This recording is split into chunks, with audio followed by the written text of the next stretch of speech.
Hello friends, welcome to divine miracles. आइए हम अपनी किताब ईश्वर के साथ बातचीत में आगे बढ़ते हैं। लेखक पूछते हैं, लेकिन मेरा जीवन तो परिपूर्ण नहीं है।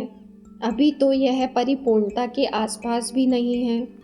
मैं परिपूर्ण नहीं हूँ। सच तो यह है कि मैं तो अपरिपूर्णताओं का एक पुलिंदा हूँ। कभी कभी मैं चाहता हूँ और पूरे हृदय से चाहता हूँ कि इन अपरिपूर्णताओं को मैं सुधार सकूं, कि अपने व्यवहार के कारणों को मैं जान सकूं और मैं जान सकूं कि मेरे पतन के कारण क्या क्या हैं, कि मेरे मार्ग में बाधाएं क्या क्या है। इसीलिए तो मैं आपके पास आया हूँ, क्योंकि मुझे लगता है कि इन सवालों के जवाब मैं अपने तय नहीं ढूंढ पाऊंगा। ईश्वर, मुझे खुशी है कि तुम आए। मैं तो तुम्हारी मदद करने के लिए हमेशा ही तत्पर रहता हूँ। मैं अभी भी तुम्हारे पास ही हूँ। तुम्हें अपने तय जवाब तलाश करने की आवश्यकता नहीं है। तुम्हें ऐसा कभी करना भी नहीं पड़ा है।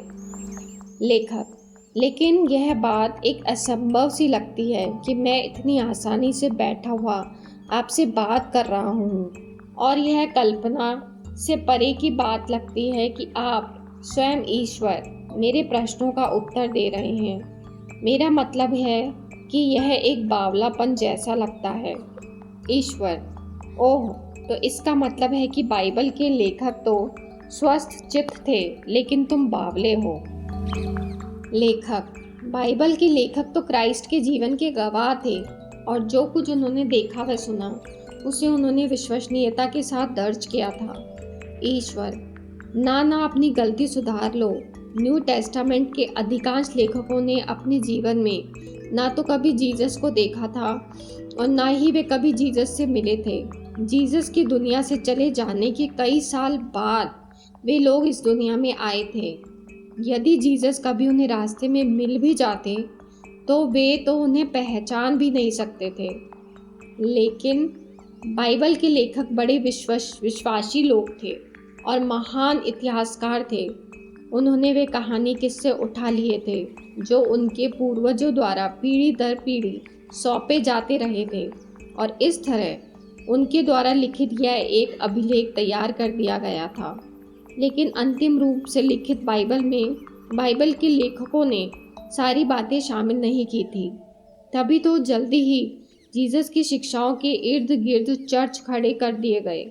और जैसा कि हमेशा हुआ करता है कि जब कभी भी और जहाँ कहीं भी किसी सशक्त विचार के इर्द गिर्द लोगों का जमावड़ा हो जाता है, यहाँ भी उन चर्चों में और उस भीड़ में कुछ ऐसे लोग छा गए थे जो यह तय कर रहे थे कि जीसस की कहानी के कौन से भाग का उल्लेख किया जाए और किस तरह किया जाए।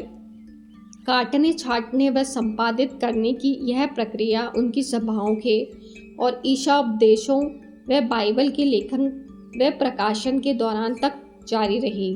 मूल ग्रंथ के लिखे जाने के कई 100 साल बाद भी चर्च की एक उच्च स्तरीय परिषद ने एक बार पुनः निर्धारित किया था कि कौन कौन से मत, सिद्धांत व सत्य तत्कालीन अधिकृत बाइबल में जोड़े जाएं और कौन कौन से मत, सिद्धांत व सत्य जन सामान्य के सामने प्रकट करना खतरनाक और असामयिक होगा।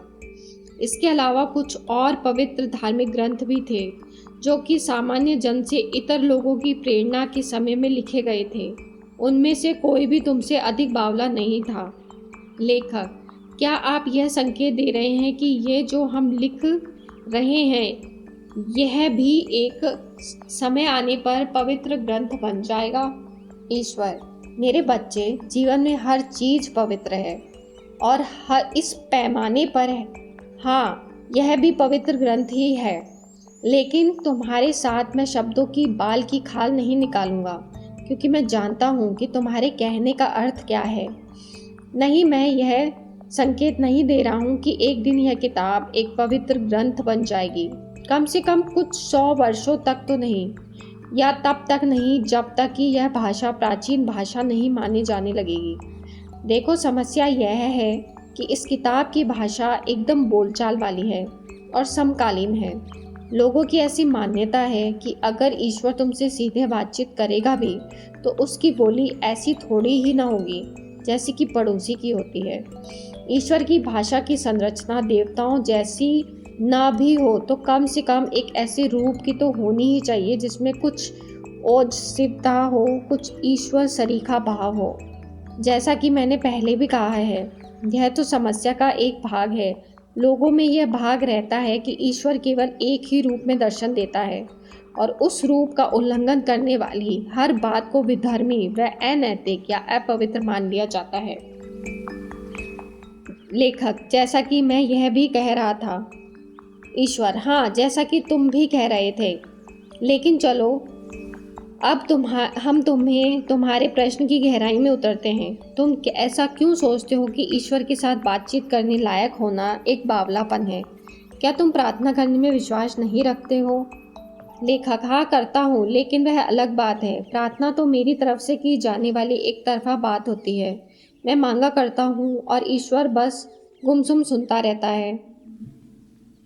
ईश्वर, क्या ईश्वर ने तुम्हारी प्रार्थना का प्रत्युत्तर कभी नहीं दिया? लेखक, हाँ दिया तो है, लेकिन शब्दों में कभी नहीं। मेरे जीवन में ऐसी तमाम तरह की चीज़ें हैं जो मैं मानता हूँ कि वे मेरी प्रार्थना का ही उत्तर है, यानी मेरी प्रार्थना का ही प्रत्यक्ष उत्तर। लेकिन ईश्वर मुझसे कभी बोला नहीं है। ईश्वर, ओह, तो जिस ईश्वर में तुम विश्वास करते हो वह ईश्वर कुछ भी कर सकता है, लेकिन वह बस बोल नहीं सकता। लेखक, ईश्वर वाकई बोल सकता है अगर वह ऐसा करना चाहे तो, लेकिन यह बात कुछ असंभव सी लगती है कि ईश्वर मुझसे बोलना चाहता है। ईश्वर, यही बात उस हर समस्या की जड़ है जो तुम अपने जीवन में अनुभव करती हो। यानी तुम स्वयं को कभी इतना योग्य मानते ही नहीं हो कि ईश्वर तुमसे बात कर सके। तो अगर तुम खुद को इसके अयोग्य मान ही बैठे हो कि मैं तुमसे बात करूं, तो फिर तुम कभी मेरी आवाज़ को सुनने की आशा अपेक्षा भी कैसे कर सकते हो? मैं तुम्हें एक बात बता दूं कि बिल्कुल अभी अभी मैं एक चमत्कार कर रहा हूं। न केवल मैं तुमसे बात कर रहा हूं, बल्कि हर उस व्यक्ति से बात कर रहा हूं जिसने कि ये किताब उठाई है और जो इन शब्दों को पढ़ रहा है। उनमें से हर एक से मैं बात कर रहा हूँ। मैं जानता हूँ उनमें से हर एक कौन है। मैं जानता हूँ कि इन शब्दों तक कौन पहुँचने वाला है, और मैं यह भी जानता हूँ कि जैसा कि मेरे पहले के संप्रेषणों के साथ होता आया है, उनमें कुछ तो इन्हें ध्यान से सुनेंगे और समझेंगे, लेकिन कुछ इन्हें केवल सुनेंगे, लेकिन उनके पल्ले कुछ नहीं पड़ेगा।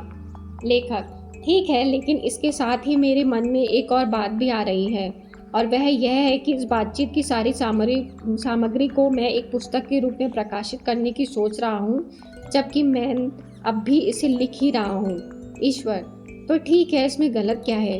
लेखक, क्या इस पर यह दोषारोपण नहीं लगाया जाएगा कि यह सब मैंने लाभ कमाने के लिए किया है? क्या इससे ये सारी बातचीत संदेह के घेरे में नहीं आ जाएगी? ईश्वर, क्या तुम्हारा इरादा यह है कि कुछ ऐसा लिखा जाए जिससे कि तुम्हें बहुत सारा पैसा मिले? लेखक, नहीं, पैसा कमाने के इरादे से मैंने यह लिखना शुरू नहीं किया है। मैंने इस परिसंवाद को कागज़ पर इसलिए उतारना शुरू किया है क्योंकि 30 वर्षों से इन सवालों का गुबार मेरे दिमाग में भरा चला आ रहा है। इन सवालों के जवाब पाने के लिए मेरा मन भूखा था। यह विचार तो बाद में आया कि इसे पुस्तक के रूप में प्रकाशित भी किया जाए। ईश्वर, यह विचार मेरी तरफ से ही तुम्हें मिला है। लेखक, आपकी तरफ से? ईश्वर, हाँ।